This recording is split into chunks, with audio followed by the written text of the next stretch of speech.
वाली बहू। नरेश की माँ अपने बेटे से मिलने दिल्ली आ रही है।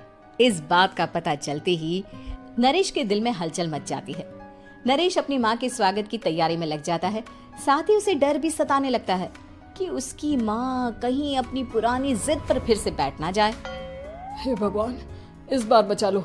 अगले साल पक्का माँ की जिद पूरी कर दूंगा। तभी दरवाजे की घंटी बजती है। नरेश दरवाजा खोलता है तो सामने अपने मकान मालिक को देखकर हैरान हो जाता है, क्योंकि उनके साथ एक सुंदर सी लड़की भी थी। अब नमस्ते अंकल, कुछ काम था, मुझे बुला लेते।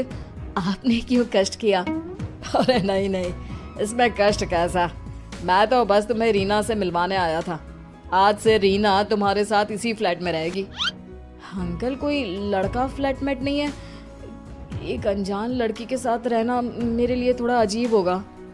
देखो नरेश, मैं तुम्हें पहले भी बता चुका हूँ कि इस फ्लैट में तुम्हें किसी ना किसी के साथ एडजस्ट करना ही होगा, या फिर तुम अकेले पूरे फ्लैट का किराया दे दो, मैं किसी को नहीं रखूंगा।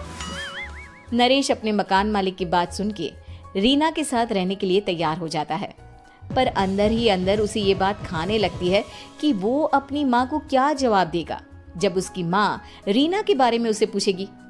दिन बीतने लगते हैं। नरेश और रीना अच्छे दोस्त भी बन जाते हैं, पर अभी भी नरेश अपनी प्रॉब्लम का सलूशन नहीं ढूंढ पाता। एक दिन नरेश बहुत परेशान सा बैठा होता है।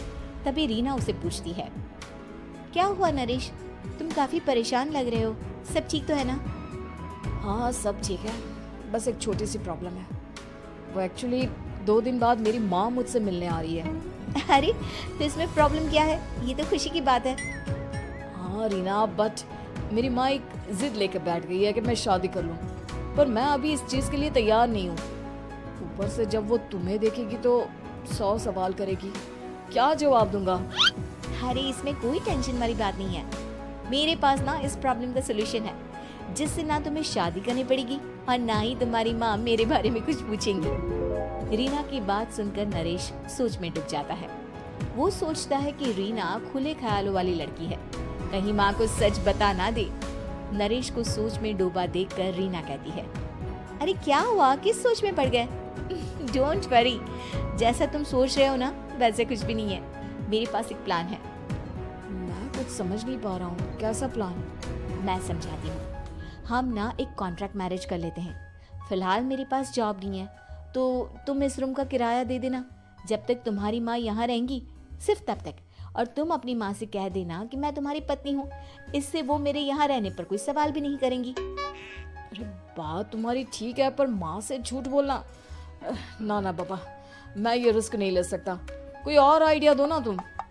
देखो मंजूर हो तो बोलो, वरना सच बता दो, मुझे कोई प्रॉब्लम नहीं है। रीना की बात सुनकर नरेश सोच में डूब जाता है। बहुत सोचने के बाद जब उसे कोई रास्ता नहीं मिलता तो वो रीना के बताए हुए रास्ते पर चलने के लिए तैयार हो जाता है। वो रीना से बात करता है और अपनी माँ की पसंद और नापसंद के बारे में बताता है। रीना भी नरेश की सभी बातों को ध्यान से सुनती है, ताकि कहीं उससे कोई गलती ना हो जाए। आखिर वो दिन भी आ जाता है जब नरेश की माँ उससे मिलने दिल्ली आ जाती है। नरेश अपनी माँ को फ्लैट पर लेकर जाता है। जैसे ही नरेश की माँ फ्लैट के अंदर जाती है, रीना उसके पैर छू लेती है। ये देखकर नरेश की माँ थोड़ी घबरा जाती है और नरेश से पूछती है, अरे बेटा नरेश, ये कौन है? माँ, ये आपकी बहू रीना है। माफी चाहता हूँ, सब कुछ इतनी जल्दी में हुआ कि आपको बता ही नहीं पाया, इसलिए सोचा कि क्यों ना आपको सरप्राइज दिया जाए। अरे बेटा, मैं तो बस तेरा घर बसा हुआ देखना चाहती थी। हाँ, बहुत अरमान थे अपनी इकलौते बेटी की शादी को लेकर, लेकिन कोई बात नहीं, शायद किस्मत को यही मंजूर होगा। ये कहते ही नरेश की माँ रीना को गले लगा लेती है। रीना बेटिया, मेरा बेटा ना थोड़ा नादान है, पर तुम काफी समझदार लगती हो, और मैं जानती हूँ कि तुम इसका बहुत अच्छे से ध्यान रखोगी। माँ, आप चिंता मत कीजिए, मैं सब संभाल लूंगी। नरेश की माँ अपने बहू और बेटे के साथ खुशी खुशी रहने लगती है। दिन बीतने लगते हैं। नरेश की माँ और रीना का रिश्ता बहुत मजबूत होता चला जाता है। वो दोनों सारा दिन एक साथ रहती और खूब बातें करती। इधर साथ रहते रहते नरेश और रीना भी एक दूसरे से प्यार करने लगते हैं। दोनों को इस बात का एहसास हो जाता है, फिर भी वो इस बात को छुपा कर ही रखते हैं। एक दिन नरेश की माँ और रीना शादी के बारे में बात करने लगते हैं। रीना बिटिया, ये तो नरेश ने मुझे बिना बताए शादी कर ली, वरना मैं तो अपनी इकलौती बेटी की शादी इतनी धूमधाम से करती कि सारी दुनिया देखती रह जाती। अच्छा माँ, आप ऐसा भी क्या करती नरेश और मेरी शादी में जो दुनिया देखती रह जाती? अरे बिटिया, एक माँ के अरमान तुम अभी नहीं समझोगी। मैं तो अपनी बहू को एक रानी की तरह लेकर आती और शादी भी बिल्कुल शाही अंदाज में करती, पर मेरे तो सारे अरमान ऐसे ही रह गए। खैर, मुझे तो अपने बेटे और बहू की खुशी चाहिए बस। ये कहते हुए नरेश की माँ की आंखों में आंसू आ जाते हैं। रीना भी ये सुनकर ख्यालों में खो जाती है, क्योंकि वो भी मन ही मन खुद को नरेश की पत्नी और उसकी माँ की बहू मानने लगी थी। शाम को जब नरेश ऑफिस से घर आता है तो रीना खुद को रोक नहीं पाती और नरेश के सामने उसकी माँ को अपने और नरेश के रिश्ते का सारा सच बता देती है।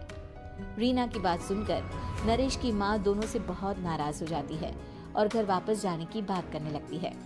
तुम दोनों ने मुझसे सच छुपाकर बहुत ठेस पहुंचाई है मुझे। अब तुम लोगों के साथ नहीं रहना चाहती मैं, कल ही वापस चली जाऊंगी अपने घर। माँ, मुझे माफ कर दो, ये सब मैंने रीना के कहने पर ही किया है, वरना मैं भी आपको कभी ठेस पहुंचाने के बारे में सोच भी नहीं सकता। हाँ माँ, हमने ये सिर्फ आपका दिल रखने के लिए किया, प्लीज हम दोनों को माफ कर दीजिए। तुम दोनों ने मेरे अरमानों के साथ खिलवाड़ किया है, और वैसे भी मुझे अपने बेटे के लिए एक अच्छी लड़की ढूंढनी है, इसलिए मेरा यहाँ से जाना ही बेहतर होगा। माँ की ये बात सुनकर रीना खुद को रोक नहीं पाती। माँ, क्या मैं आपके घर की बहू बनने लायक नहीं हूँ? रीना की बात सुनकर नरेश हैरान रह जाता है। नरेश की माँ भी कुछ समझ नहीं पाती। मैं कुछ समझी नहीं, आखिर तुम कहना क्या चाहती हो? माँ, मैं वो नरेश से बहुत प्यार करती हूँ और साथ ही साथ मैं आपको भी अपनी माँ मान बैठी हूँ। आज जब आपकी बातें सुनी तो खुद को रोक नहीं पाई, इसलिए सारा सच आपको बता दिया। रीना की बात सुनकर नरेश की माँ की आंखों में आंसू आ जाते हैं और वो अपने बेटे नरेश और रीना को गले लगा लेती है। मेरे घर की बहू तो सिर्फ रीना बिटिया ही बनेगी। मैं आज ही तुम दोनों की शादी की तारीख निकलवा दूंगी, इस बार तुम्हारे घर वाले मान जाए। उसी दिन रीना के माता पिता भी उनके फ्लैट पर आ जाते हैं। दोनों परिवार आपस में बैठकर बातें करते हैं और शादी के लिए राजी हो जाते हैं। रीना भी कॉन्ट्रैक्ट फाड़ देती है और कहती है, सही मायने में मैं अब बहू बनूंगी, अब तक तो सिर्फ कॉन्ट्रैक्ट वाली बहू थी।